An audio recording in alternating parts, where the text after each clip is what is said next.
is what he says. He says, I agree with you, Caleb, but could you expound on the rest of, so we're in my topic now. If you don't know, if you don't watch this show, then we're in meals.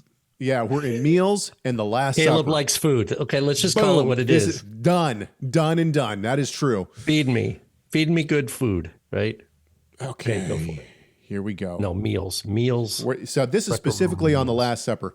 I'm not going to recap this, but I'm going to tell you, go back and watch show 430 and 431, and I recap it all there. What we're talking about is the Last Supper and the idea that I have said communion is a man-made idea. It's talking about what Christ is talking about in Luke 22 is the Passover meal. And we've gotten a little bit of pushback on this, and that's totally fine.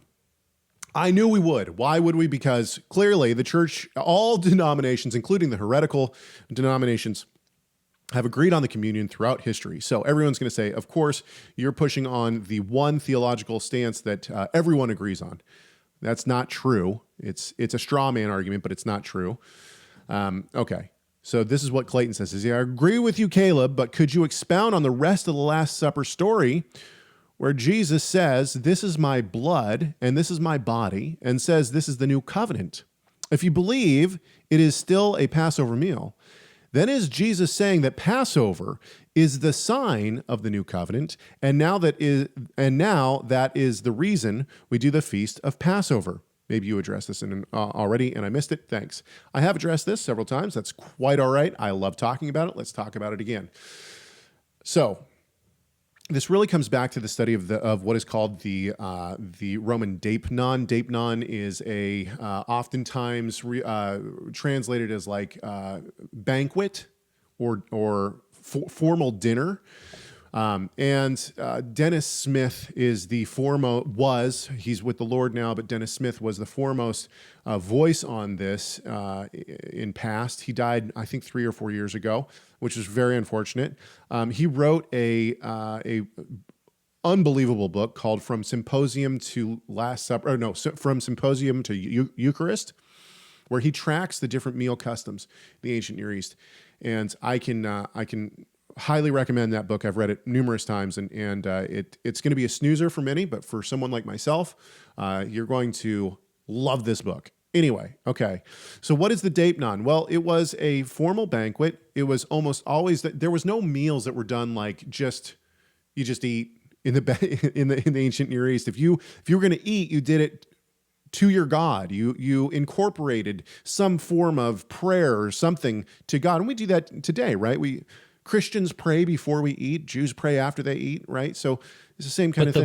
The big one, it's not just a family dinner, right? You usually, like even in America, like 4th of July, what is it? You have you have a whole thing together, and there's a theme. Yes. There's a sense of national unity. There's flags. There's, a traditional meals expected. Sometimes they read the, Declaration of Independence or something like that, So Thanksgiving, beer and hot dogs, right? I mean, Thanksgiving is a similar kind of thing that would be kind of like a modern day Daipnon. People are eating that normal together under a certain understanding and theme that normally don't eat together. There is a huge, within the Daipnon of the first century, which is Roman, by the way, it's a Roman tradition. Within the Daipnon, there's all sorts of rules. And the Daipnons are talked about. The rules for the Daipnon are talked. The first attestation we have of these is 600 years prior to Christ. Okay. So when the Gospel of John, when I think John specifically, and then Paul calls it the Daipnon in Corinthians 11, but John clearly frames the Passover meal and uses the term Daipnon, which for us, they translate it supper, and we just think, it's dinner time. Yeah. But what you're pointing out is no, for the ancient Near East, for the Greek speaking Jew, they hear Daipnon Passover and they're like, this is a special formal. Yeah, this is a banquet. It's a hybrid. In other words, it is because it's a Pascha and it's a Daipnon. It means that, it tells it's a word that helps non-Jewish Greek speakers understand from their world, the Daipnon. They understand that, the Jews have a special Daipnon that's for their God. Here's the thing, and is it's that called Pascha. Yeah, and here's the thing, is that the Jews the first century Jews based their Passover meal. I know this is going to sound weird to a lot of people. They're going to say, no, this is impossible. They based their Passover meal on the Deipnon. And it would be much like if I said, hey, we're going to do Thanksgiving. Well, somebody might say, well, how could you do Thanksgiving? You're a Christian. That's not a Christian holiday, right? Well, what we do is we eat Thanksgiving. There's nothing that would go against it, but there are traditions from the Thanksgiving meal that we incorporate, and that's fine. There's nothing wrong with that. And it's the same in the first century Passover meal. We see this all throughout. Thank you so much for watching this video. Tell us your thoughts on this subject by leaving a comment in the comment section.